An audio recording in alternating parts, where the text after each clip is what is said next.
Hello दोस्तों, कैसे हैं आप सब।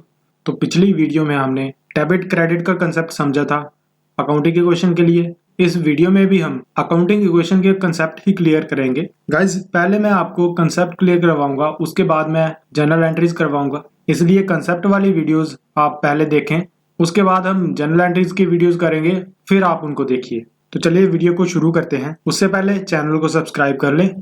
अब गाइज, जैसे कि आपको पता है, जनरल एंट्री के लिए हम डबल एंट्री सिस्टम यूज करते हैं। डबल एंट्री सिस्टम में हम दो चीजें यूज करते हैं जिन्हें हमें पिछली वीडियो में पढ़ा है, डीआर और सीआर। डीआर का मतलब है डेबिट और सीआर का मतलब है क्रेडिट।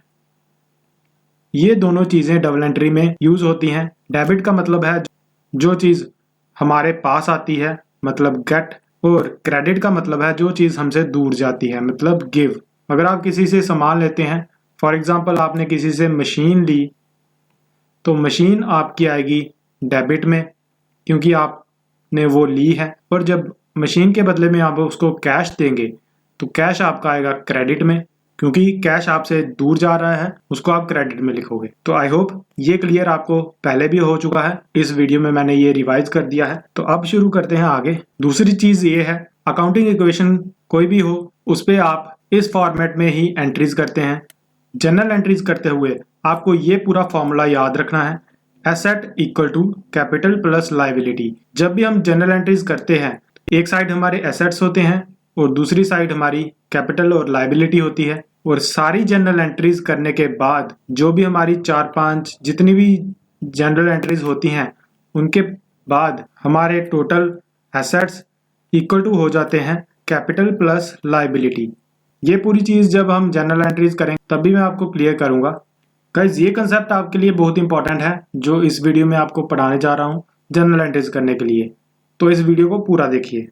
जैसा कि आपको मैंने पहले बताया, आप कोई एक सर्विस यूज करते हैं, आप एक मार्केट में जाते हैं, वहां से आप एक फ्रिज खरीद के लाते हैं। फ्रिज आपने खरीद लिया, आपके अकाउंट में उस फ्रिज खरीदने से क्या इफेक्ट पड़ेगा? एक तो आपका कैश कम हो जाएगा, दूसरा आपकी कैपिटल पे इफेक्ट पड़ेगा, कैपिटल भी आपकी कम हो जाएगी। और अगर वो फ्रिज आपने उधार में खरीद लिया तो फ्रिज तो आपके पास आ जाएगा, बट आपके ऊपर लाइबिलिटी भी बढ़ जाएगी, वो भी आपकी प्लस हो जाएगी।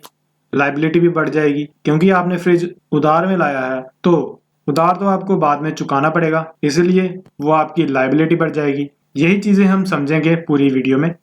सबसे पहले जब कोई बिजनेस स्टार्ट करता है, वो अपनी बिजनेस में कैपिटल यूज करता है, मतलब कैपिटल अमाउंट पहले चाहिए होगी तो ही आपका बिजनेस शुरू होगा। तो कैपिटल अमाउंट जब आएगी बिजनेस में तो आपका बिजनेस में कैश बढ़ जाएगा, और कैपिटल अमाउंट जब आपकी बिजनेस में आएगी उसके साथ आपकी ओनरशिप भी बढ़ जाएगी, तो ये चीजें आपकी प्लस हो जाएंगी। उसके बाद जब आपके एक्सपेंस होंगे, आप बिजनेस शुरू कर रहे हैं, आपके एक्सपेंस भी होंगे। एक्सपेंस शुरू होने के बाद जब आपके एक्सपेंस बढ़ेंगे तो आपका कैपिटल में से कैश कम हो जाएगा, और कैश कम होगा ऑटोमेटिकली आपकी कैपिटल भी अफेक्ट करेगी, तो कैपिटल भी आपकी कम हो जाएगी। अब तीसरी बात है आउटस्टैंडिंग एक्सपेंस।